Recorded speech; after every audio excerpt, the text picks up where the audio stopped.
gratitude can also be about taking action so that our resentment is addressed. And I call that a gratitude practice.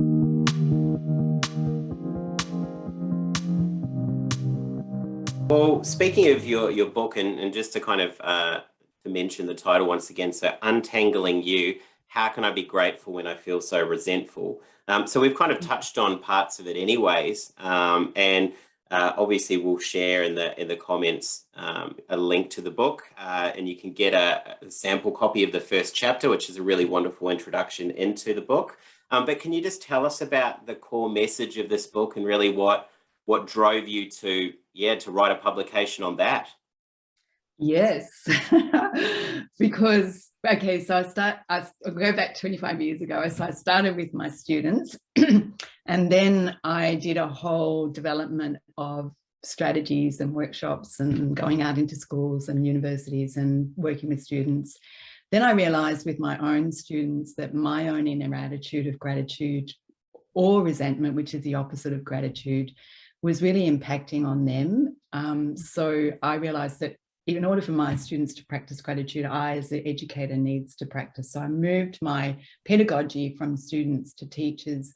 And then the teachers would say, yeah, but what about leadership? So then I moved from teachers to leaders. So now I've got this kind of comprehensive approach to all three levels of any educational organization. And so I've gone all around the world and presented on this topic very passionately. Oh, wow. And there's bits and pieces, like I would kind of mention to start with my story about the students being in the opposite state, and then about how philosophically and conceptually gratitude is the opposite of resentment. And so where there's resentment, we can't have gratitude, and where there's gratitude, resentment has less chance of taking hold. And then as I progressed in presenting this, no matter where I was, that was where the workshops started to come alive. That was where the workshops started, people started to be really engaged. So in my first book, which is called Gratitude in Education, A Radical View, which I took 10 years to write because I was pioneering this whole approach in education, I do have a chapter in there called In Toxic Waters, and it's outlining how it's hard for gratitude to thrive in educational institutions where there's resentment, and how much the resentment brings down the whole school. Mm-hmm. and impacts on student learning. And then I'd have book clubs with principals, and they would go to that chapter straight away. And so I realized that there was an intense interest in this question: how can I be grateful when I feel so resentful? And it was actually a question that was asked by many participants after workshops or in the book clubs.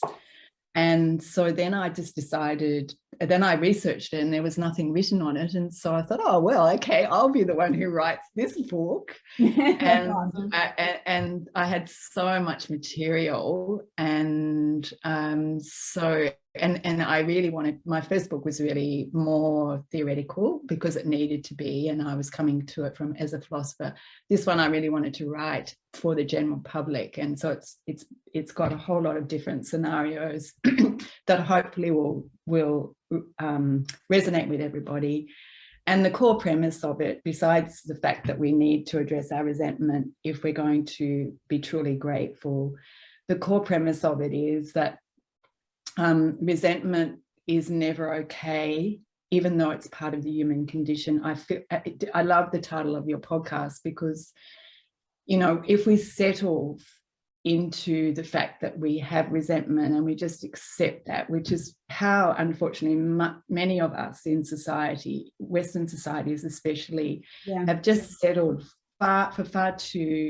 for mediocre relationships in workplaces, in personal relationships with their children, because they're just, the resentment is so complex. Yeah. And that's why this whole kind of metaphor of untangling the resentment is so crucial to us not settling for mediocre relationships and really aiming for something much higher. And so the core premise of this is that we're the ones who have to take action, because it's often, like I said, it's often at stalemate.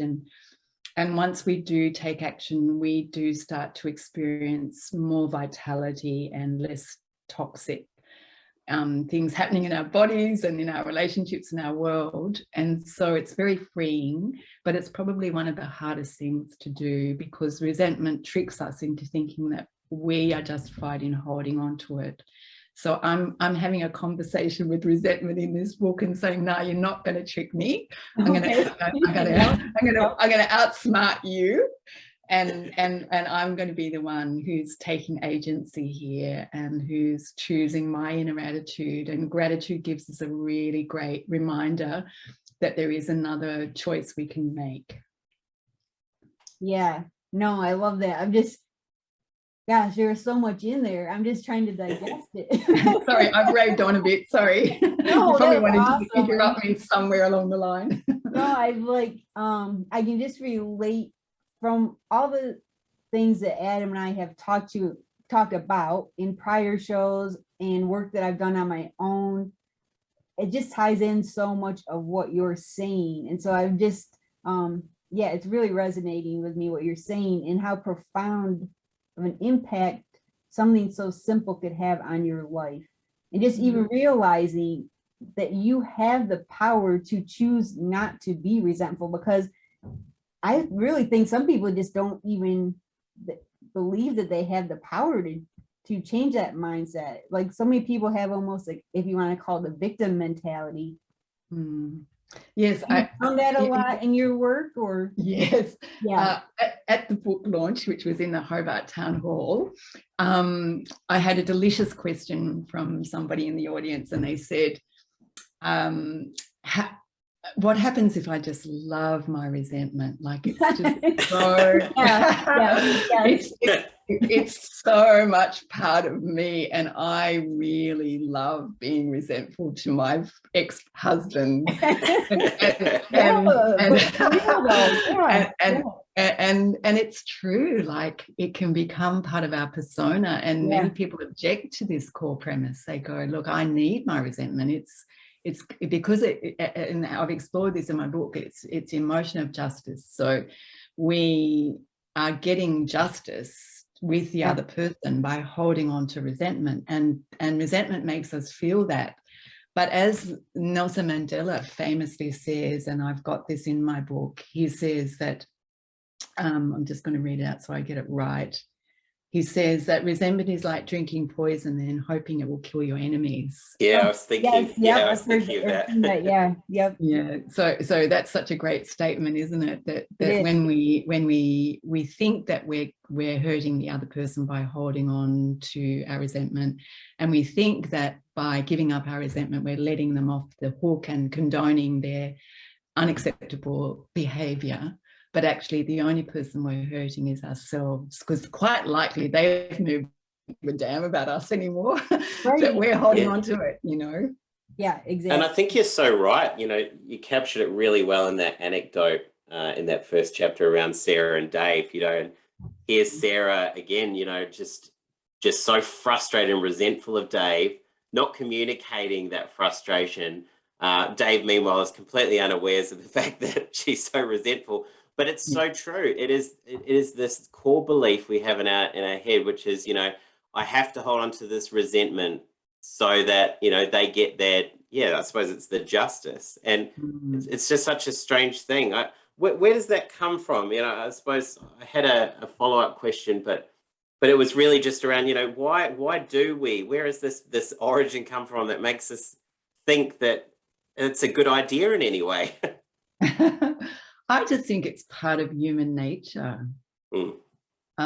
Just it you know, that we have this moral fiber in our being that says this action is right and this action is wrong. And if we didn't have that, we would be really uncivilized, I guess, and we wouldn't have the justice system that we have.